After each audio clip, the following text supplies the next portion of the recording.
Bedwars players. This breed of player is known for a few key skill sets. While it is not their intellect, nor their agility, their aim, and especially not their ability to plan ahead. Let's see, where was I going with this again?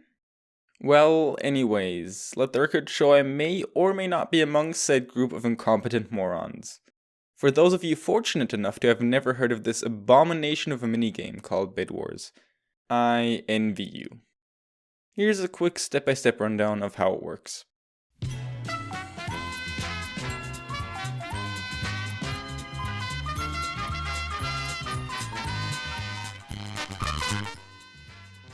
Step 1. Acquire block.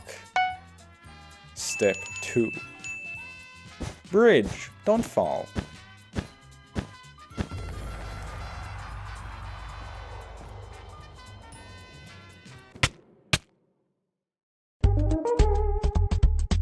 Step 3.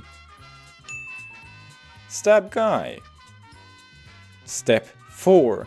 Binge watch all 5 seasons of Breaking Bad. Bing. Bing. Bong. Step 5. Wake up in Red Team's bed the next morning and wonder what the hell happened the night before.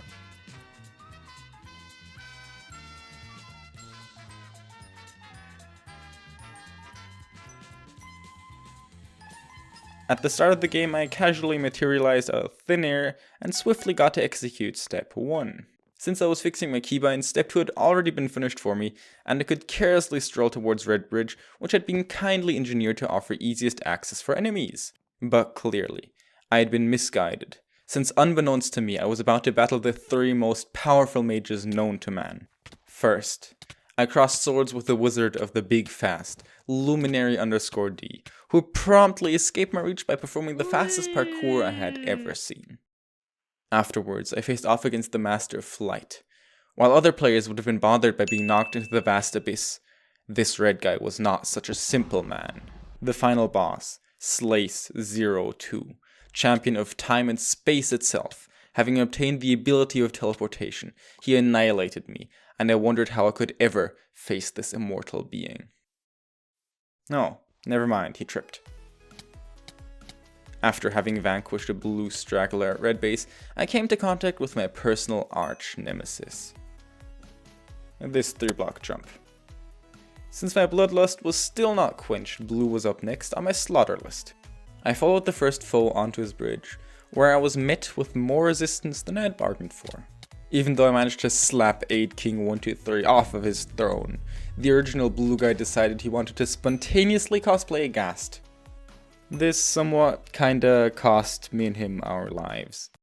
After recognizing that I would be coming back, this man in blue armor set up a barricade to try to deter me. The only oversight in his otherwise foolproof plan was him forgetting to, well, swing his sword. And thus I made my way towards their base once again. The first blue guy presented himself to me like the 7th Chicken McNugget in a 6-piece box. And this pumpkin-faced homie was so overwhelmed with my incredible performance that he decided this was the time to make peace, not war. To ensure this gang of incredibly skilled gamers wouldn't be a threat later on, I had to risk losing some of my hard-earned Airbnb customer rating while I broke their bed. Instead of fighting me, this man had the ingenious idea of gearing up beforehand. So in true vanilla style, he thought Y11 was the place to go. Shortly after, I involuntarily followed him. Continuing my rampage on soft surfaces designated for a good night's rest, I went to pay Yellow Team a visit, in order to obliterate their sleeping schedule as much as mine currently is.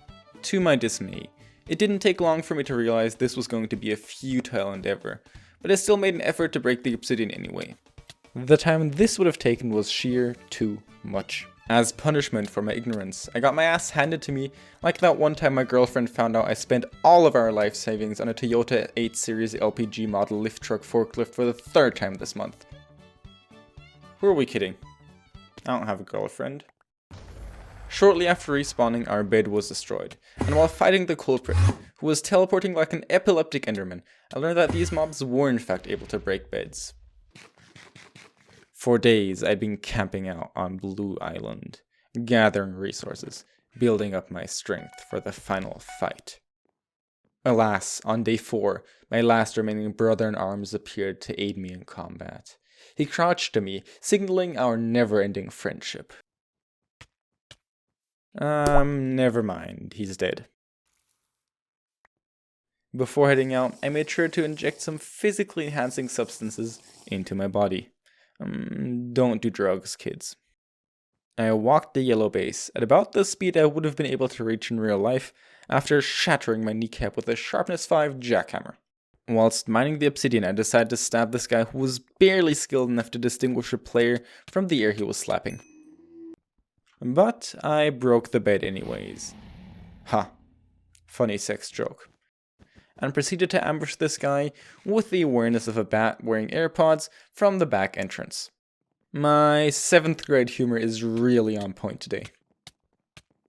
Unfortunately, my furious paddling was only mildly successful, allowing the lucky bastard to escape my thrusts.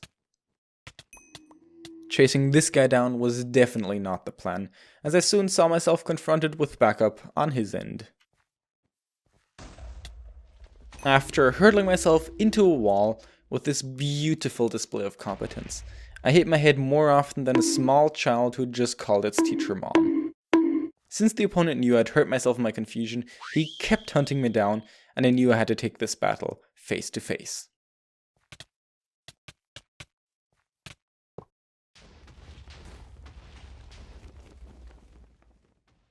At the end of the day, you clicked on this video to figure out why you never win Bedwars.